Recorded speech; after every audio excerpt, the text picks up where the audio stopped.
लोकसभा में इन दिनों मानसून सत्र चल रहा है।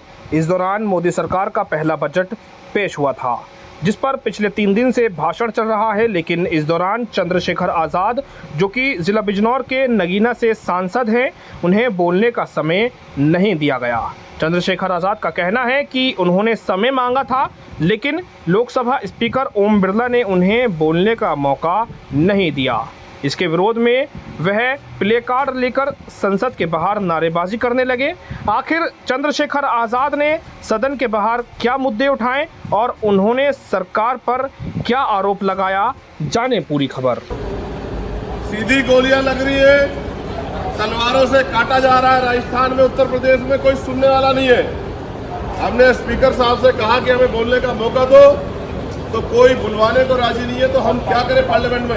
अगर हम अपने लोगों की आवाज नहीं उठा सकते तो हम पार्लियामेंट में क्या करेंगे? सवाल ये, जिस तरह से आजादी के समृद्ध काल में जिसका प्राइम मिनिस्टर जिक्र करते हैं, फिर भी लगातार हत्याएं हो रही है। आपकी योजनाओं का लाभ तो तब लेंगे ना जब जिंदा रहेंगे। जब जिंदा ही रहेंगे तो क्या करेंगे? शंकर लाल मेघवाल को काट के मार दिया तलवार से, पुलिस FIR नहीं लिख रही, गिरफ्तारी नहीं कर रही है। राजकुमार जाटव को यहां मार दिया गोली से गाजियाबाद में। समझौते का दबाव बना रहे हो, गुंडागर्दी कर रहे हो। क्या हम इंसान नहीं? क्या हमारी माओ को दर्द नहीं होता? कौन देगा जवाब? कुर्सी में बैठे हो, चिपक के बैठे हो, तो करो न्याय। और नहीं कर सकते न्याय, नहीं दे सकते न्याय, तो छोड़ो कुर्सी। किसने कहा कुर्सी चिपकने को? अभी एक बार सबक सिखाया उत्तर प्रदेश ने 2024 में, और नहीं समझ आएगा तो 2027 में पूरा सबक सिखाएगी जनता। चंद्रशेखर जी, ये जो तख्ती है कानून व्यवस्था पर एक तरह से सवाल हम पार्लियामेंट में क्या करेंगे? मैं अभी पार्लियामेंट से बाहर आया हूँ। मैंने सभापति जी से कई बार कहा कि मैं अपनी बात रखना चाहता हूँ। जिन लोगों ने हमें चुन के भेजा है, सरकारी पॉलिसी का फायदा तो उनको तभी मिलेगा जब जिंदा रहेंगे, लेकिन जब जिंदा ही नहीं रहेंगे तो फायदा कैसे मिलेगा? उत्तर प्रदेश में गाजियाबाद में राजकुमार जाटव जी की और उनके बेटे पे सरेआम गोलियां चली, सर को गोली चीर के निकल गई, मौके पे मौत हो गई। पुलिस FIR लिखने की बजाय समझौते का दबाव बना रही है। रात बड़ी मुश्किल, पूरी रात धरना देके हमारे लोगों ने FIR किया, अभी तक कोई गिरफ्तारी नहीं हुई।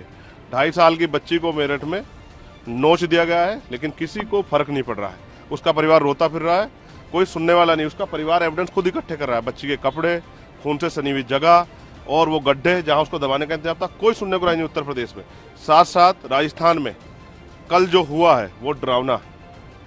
शंकर लाल मेघवाल की गला काट के, तलवार से गला काट के अलग कर दी गई। ये हमने कभी टीवी में देखा था, कभी हमने पुराने उसमें समय था राजतंत्र में। आज जो सरेआम हो रहा है, उसके पिता को भी गंभीर रूप से घायल कर दिया।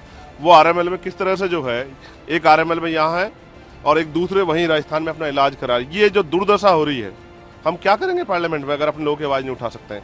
अगर पार्लियामेंट हमें बोलने का मौका नहीं देंगी तो हम सड़कों बोलेंगे। लेकिन सच ये है कि उत्तर प्रदेश, राजस्थान में कानून व्यवस्था ध्वस्त हो चुकी है और वहां बैठे मुख्यमंत्री तानाशाही में इतने खोए हुए हैं कि उनको जनता का दुख दर्द नहीं दिख रहा है। क्या कहें, किससे कहें? कोई सुनने वाला नहीं है पार्लियामेंट में, कोई सुनने को राजी नहीं। क्या करेंगे पार्लियामेंट में?